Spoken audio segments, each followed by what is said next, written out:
منحوس. یہ صحابہ حضور کے جو ساتھی تھے ان کا حال یہ تھا کہ جب یہ صف بناتے تھے اتنی مضبوط صف ہوتی تھی جیسے سیسا پلائی ہوئی دیوار ہو. کوئی بڑی سی بڑی طاقت ان کی صفوں کو چیر کر نہیں آ سکتی تھی. یہ استقامت کسے کہتے ہیں؟ جمع ہوا ہونا کسے کہتے ہیں؟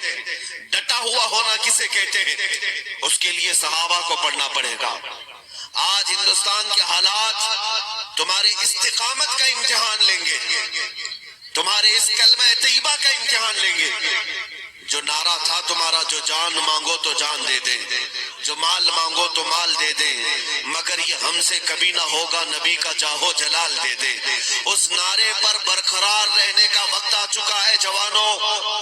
آج کیا یہ موب لنچنگ کی خبریں دیکھ دیکھ کر کے تمہارے سینے میں ڈر پیدا ہونے لگ گیا, خوف و ہراس کا ماحول آ گیا کہ یہ ظالم کتے کہیں ایک غریب مسلمان کو پکڑ کر کھمبے سے باندھ کر کے اسے مار مار کر کے زبردستی کہیں ہمارے خدا کا نام لے لے, اور اس کی ویڈیو وائرل کر کے, یہ اس کے استقامت کا امتحان ہے.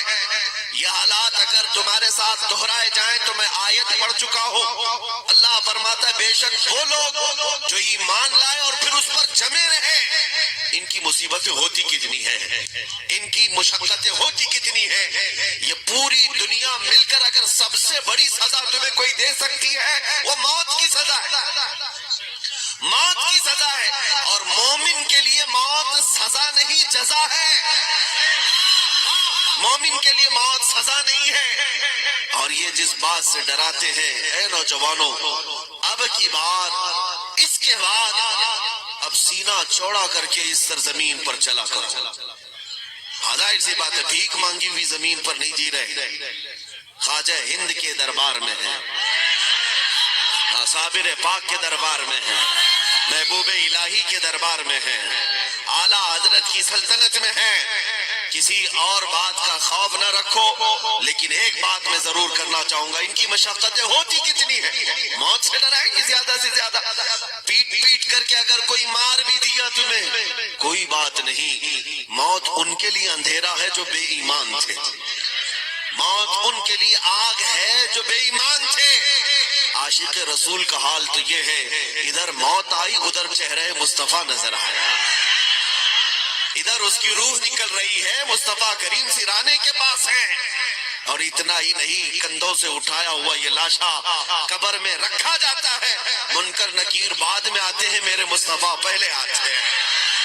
تو موت تمہارے لیے کون سی سزا ہوئی؟ موت سزا نہیں, مومن کے لیے موت جزا ہے. اسی لیے ایک شاعر نے کیا خوب کہا تھا, لوگ یہ ظلم کو دیکھ کر کے کہتے ہیں ارے فلاں کو نہیں بولنا چاہیے تھا. اگر ظاہر سی بات ہے میری ان باتوں پر ایکشن لے کر میری گردن اگر مار دی جاتی ہے, اور اگر دنیا یہ کہتی ہے مر گیا, بہت بولتا تھا مر گیا, یہ دنیا تو کہتی رہے گی, لیکن انہیں جواب دینا میرے بات, کون کہتا ہے کہ مومن مر گیا؟ کون کہتا ہے کہ مومن مر گیا؟ قید سے چھوٹا وہ اپنے گھر گیا.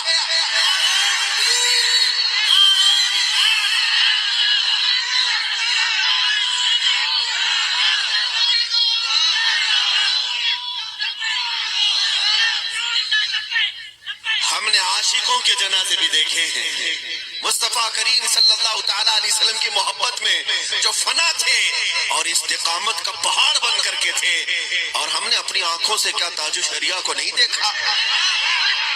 کیا بہت زمانہ گزرا ہے, ان کو دیکھی ہوئی آنکھیں ابھی بھی باقی ہیں. جبل استقامت کا نام تاج و شریعہ تھا, ایک پہاڑ کا نام تھا, اور جمے رہے آخر زندگی تک. لیکن جب لاشا جسم پاک جنازے کی شکل میں جانے لگا, اس منظر کو بھی دنیا نے دیکھا.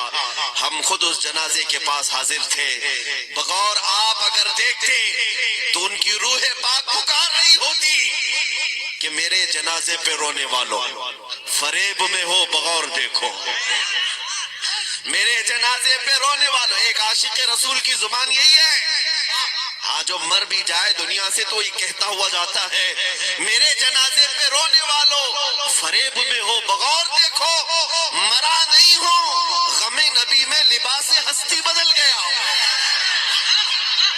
مرا نہیں ہو, غم نبی میں لباس ہستی بدل گیا ہوں، بس تم نے لباس ہی تو بدلا ہے، اور اب جا رہا ہوں مصطفیٰ کریم کے دیدار کے لیے۔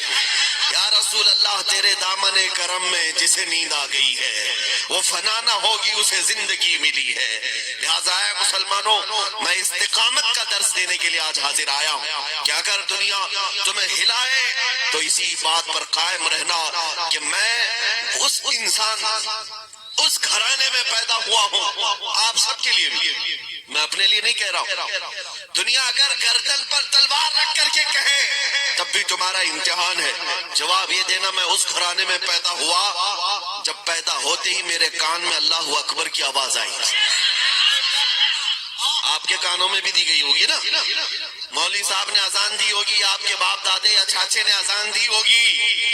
دنیا کو یہ بتانا کہ جب دنیا میں آیا تھا آنکھ کھولنے سے پہلے کانوں سے اللہ اکبر کی صدا سنا، اور اس کے بعد ہوش آیا تو باپ نے انگلی پکڑ کر کے جس محراب میں مجھے لے گیا وہ بھی اللہ اکبر کی صداؤں پر ہی لے گیا۔ اور ظاہر سی بات ہے ہم دنیا سے جاتے بھی ہیں، ہمارے جنازے پر بھی جو تکبیر باندھی جاتی وہ اللہ اکبر پہ ہی باندھی جاتی۔ لہٰذا جس کی زندگی اللہ اکبر سے شروع ہو اور اللہ اکبر پہ ختم ہو، لہٰذا وہ کسی اور طاقت کو بڑا کیوں سمجھتا ہے؟ اللہ اکبر کا مطلب کیا ہے؟ اللہ سب سے بڑا ہے۔ مومنو جانتے ہو اللہ اکبر کا مطلب کیا ہے؟ اللہ سب سے بڑا ہے۔ لہٰذا پھر اگر کوئی کہتا ہے نہیں پرائم منسٹر بڑا ہے، چیف منسٹر بڑا ہے، یہ دھوکے میں ہے، خام خیالی میں ہے۔ ان کی حیثیت زیادہ دنوں کی نہیں ہوتی، زیادہ دنوں کی نہیں ہوتی۔ ان کو اعلیٰ حضرت فاضل بریلوی کے اشعار میں اگر پڑھو گے تو اعلیٰ حضرت نے کہا یہ قاتل ہے، ڈائن ہے، شوہر کچھ ہے۔ قاتل ہے، ڈائن ہے، شوہر کچھ ہے۔ ڈائن کسے کہتے ہیں؟ جو روز شوہر بدلتی ہے۔ شوہر کچھ وہ ہے جو شوہر کے ساتھ ایک رات رہ کر دوسرے دن اسے قتل کرتی ہے۔ ان کی حیثیت صرف اتنی ہے۔ ہاں میرے عزیزوں، ان طاقتوں سے خوف زدہ ہونے کا کبھی نہ مسلمانوں میں رواج تھا نہ آج ہونا چاہیے، کبھی نہیں۔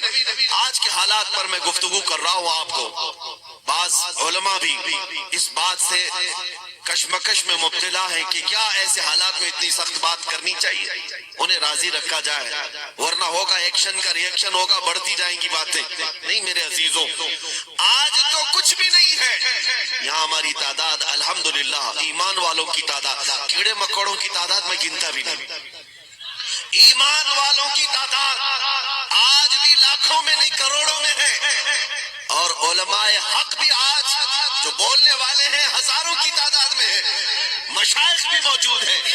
وہ زمانہ یاد کرو جب اکبر جیسا مرتد ظالم بادشاہ اس ہندوستان پر آیا اور اس نے اپنی طاقت کے بل بوتے، اپنے مال کے بل بوتے، اپنے تخت کے بل بوتے پورے ہندوستان میں ایک نیا دین قائم کیا۔ 1000 سال میں جو نبی پاک صلی اللہ تعالیٰ علیہ وسلم کا دین تھا لایا ہوا، اس کو بدل کر کے اس نے ایک نیا دین قائم کرنے کی کوشش کی، دین الہی۔ اس میں ہوگا کیا؟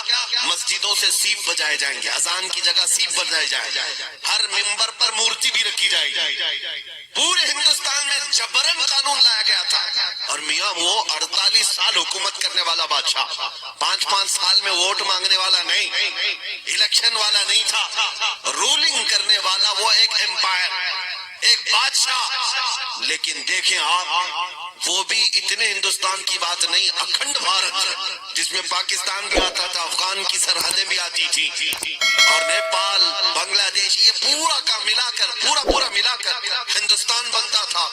اتنی بڑی سلطنت کا مالک اکبر جب طاقت کے بل بوتے ایک نیا دین قائم کر رہا تھا، جبرن علماء کو مار رہا تھا، اس وقت اس کی طاقت کو ذرا برابر خاطر میں نہیں لاتے ہوئے ایک عالم ربانی مجدد الف ثانی کھڑے ہوئے، مجدد الف ثانی کھڑے ہوئے، انہوں نے یہ نہیں دیکھا میرے ساتھ تعداد کتنی ہے،